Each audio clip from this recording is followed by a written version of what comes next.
Timeline, 5000 ans d'histoire, Richard Fremder. Et il faut rappeler qu'elle a été sensible au récit alarmant de son ami José Manuel Hidalgo, venu lui décrire en 1858 la politique anticléricale des libéraux mexicains. Et Eugénie, qui se méfie des orientations libérales de son mari, pousse à une intervention qui serait autant une défense de la foi qu'un projet politique. Et c'est comme ça que l'affaire mexicaine apparaît comme une vraie convergence, prestige international, opportunités géopolitiques, défense religieuse et ambition économique. Et Napoléon III imagine un grand empire catholique en Amérique, placé sous l'autorité de l'archiduc Maximilien, frère de l'empereur d'Autriche François-Joseph. Une telle construction offrirait à la France une position dominante en Amérique latine, réconcilierait l'Autriche et la France après l'Italie et permettrait d'isoler la Prusse de Bismarck. Vous savez que on dit, et à juste titre, toujours la France se grandit ou s'affaiblit selon ses adversaires. Elle a toujours un adversaire à sa hauteur, que ce soit l'Angleterre et après la Prusse, puis l'Allemagne. Évidemment, notre histoire grandit à l'aune de nos vaillants ennemis, si vous voulez. Bon. Mais ce rêve construit dans les salons des Tuileries et puis les bureaux de l'état-major parisien, va se heurter quand même à la réalité mexicaine. Le pays, traversé par des guerres civiles, n'est pas une page blanche. Il est animé par une tradition de résistance et par la volonté inflexible de Benito Juárez. Dès lors, ce qui a commencé comme une opération limitée prend vite la forme d'une guerre coloniale, coûteuse et extrêmement sanglante. Derrière l'expédition du Mexique se révèle le portrait d'un Napoléon III, encore une fois contradictoire, à la fois romantique et pragmatique, autoritaire et libéral, visionnaire et totalement naïf. C'est cet empereur, fragile et audacieux, qui entraîne la France dans une guerre lointaine, persuadé qu'il peut refaçonner le monde. Toute ressemblance avec... Et c'est dans l'ombre de ce rêve impérial que la petite hacienda de Cameron va devenir, par le sacrifice d'une poignée d'hommes, l'un des symboles les plus durables du Second Empire.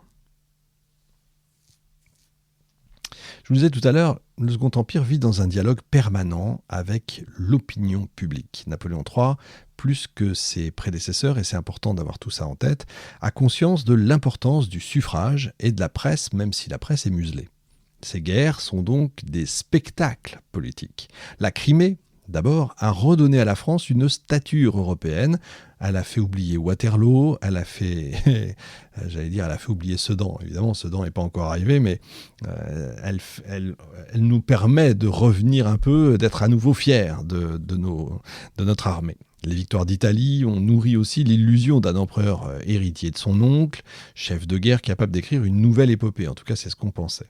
Mais dès 1859, vous avez des ambiguïtés qui commencent à apparaître. Alors vous avez Magenta, Solferino qui glorifie encore une fois l'armée française, mais l'unité italienne en marche inquiète. Est-ce que ça va devenir un nouvel ennemi ? Elle affaiblit le pouvoir temporel du pape, ce qui provoque évidemment la colère des catholiques français.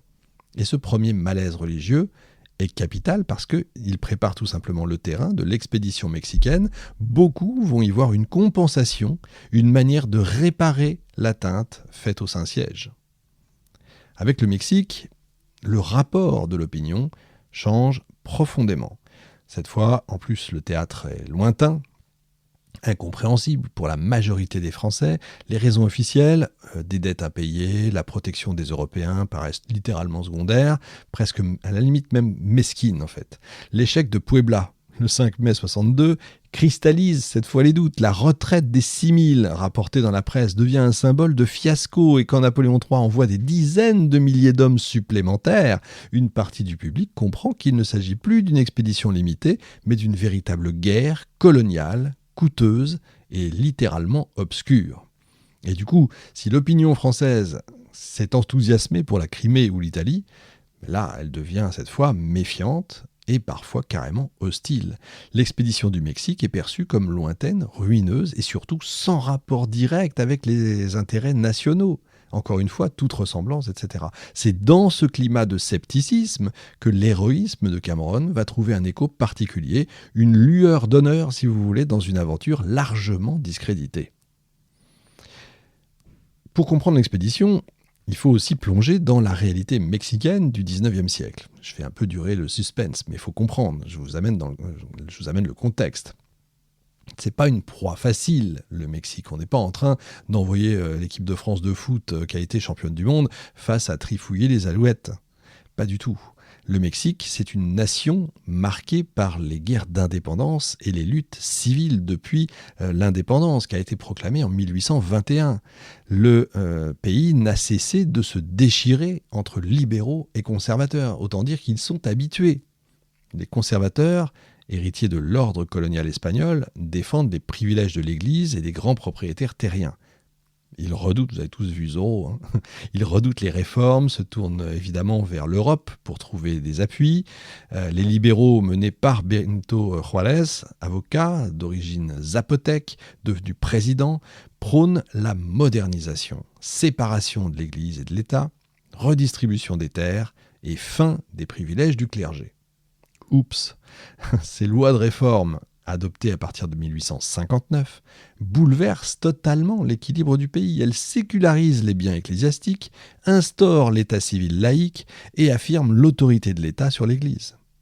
Pour les conservateurs et une partie du peuple profondément attaché au catholicisme, ces réformes apparaissent comme une attaque contre la religion elle-même. Le Mexique bascule alors dans une guerre civile, larvée au départ, où chaque camp cherche des alliés extérieurs. Et quand Juárez décrète en juillet 1861 un moratoire de 2 ans sur la dette extérieure, la France, l'Espagne et l'Angleterre trouvent un prétexte parfait pour intervenir. Mais pour Napoléon III, l'enjeu, vous l'avez compris, dépasse largement la question des créances. Il s'agit de soutenir les conservateurs mexicains, de restaurer un pouvoir catholique fort et donc de bâtir, comme je vous l'ai dit, un empire latin en Amérique. La convention du 31 octobre 1861, signée à Londres, rassemble les 3 puissances européennes dans une expédition commune. Imaginez un petit peu, je répète, l'Espagne, l'Angleterre et la France. L'Espagne va débarquer la première à Veracruz, suivie des Anglais et des Français. Mais rapidement, les désaccords éclatent. Les représentants espagnols et britanniques refusent de s'engager dans une guerre ouverte contre Juárez. Ils souhaitent seulement sécuriser, leurs créances et protéger leurs ressortissants. La France, de son côté, vise carrément un changement de régime.